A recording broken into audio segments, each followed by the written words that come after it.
Well, the number of people divorcing over the last 2 decades has steadily increased. According to recent statistics, in 2019 alone, more than 2 million people obtained a legal divorce. VP for Marketing at Bromwich+Smith, Jasmine Marra, joins us this morning to discuss what you need to know when it comes to debt and divorce. Good morning. Good morning, Andrea. Thanks so much for joining us. So we were looking at some of the numbers here, and it shows that divorce is continuing to rise year over year. Can you speak a little bit to the latest numbers?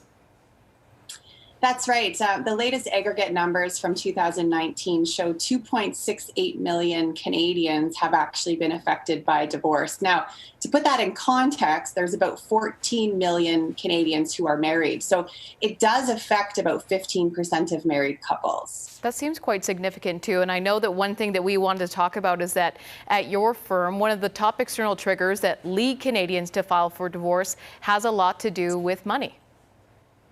Absolutely. One of the things that's important after going through a restructuring is really to identify, how did we get here? It's commonly thought that going through a restructuring, whether that's bankruptcy or consumer proposal, is simply a result of poor missed money management. But really, more often than not, there's a trigger that's involved. And we see divorce absolutely in the top 5 reasons that people are coming to see us. And usually, if you peel that back even a little further, we see that as a result of going from, a 2-income household to a 1. So a huge reduction in what we're able to spend on a monthly basis, whether that's fighting about money, just different kind of ways of handling money, or increased legal bills. I think something, too, that I found quite surprising is that also in that new survey, it was showing that Canadian couples are maybe a little bit more forgiving when it comes to forgiving a cheating spouse, or more than overlooking, say, something like money problems. It seems to be a huge contributor. Absolutely. Super surprising for me too, Andrea. You would think that infidelity tops the list, but actually money tops the list. 68% of people surveyed suggested that money would be the number one reason they would look at separating or divorce, followed by infidelity at 60%. So it just goes to show how important finding that mutual fabric of conversation around money in our relationships is.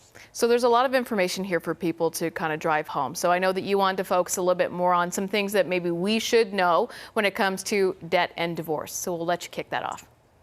Yeah, I think there's a few things that are really important. 15% of married couples being affected. I think it's important that we know some key things about debt and money when we're separating and divorcing.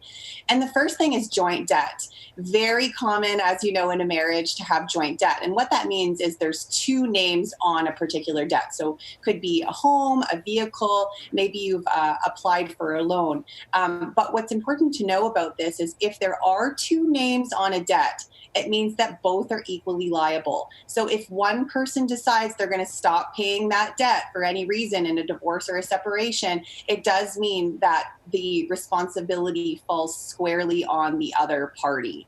So something really important to think about as you're trying to, decide how to pay the debts or kind of split things equal, which really brings me to my next comment, which is equalization payments. These are very common. We've all heard this idea of what's yours is mine and what's mine is yours. And that certainly holds true even when going through a divorce. But the idea is that you get 50% of the debt and 50% of the assets, whatever that may be. Now, very commonly, one spouse may decide that they want to keep a home, for example. One person's going to stay in a home. Well, what will happen is rather than selling the asset, we'll develop these things called equalization payments. Now, those are okay. There's nothing wrong with them, very common, but important to consider that what is happening in that process is you're turning your spouse into a creditor, aka they owe you money.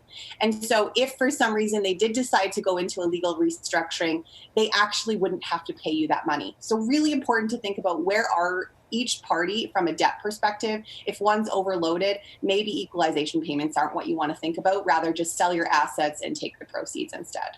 And I know that we do have to wrap things up here, Jasmine, but a big one, too, that maybe we'll touch on next time would be child and spousal support, because I know that a lot of people encounter that when they're going through divorce as well.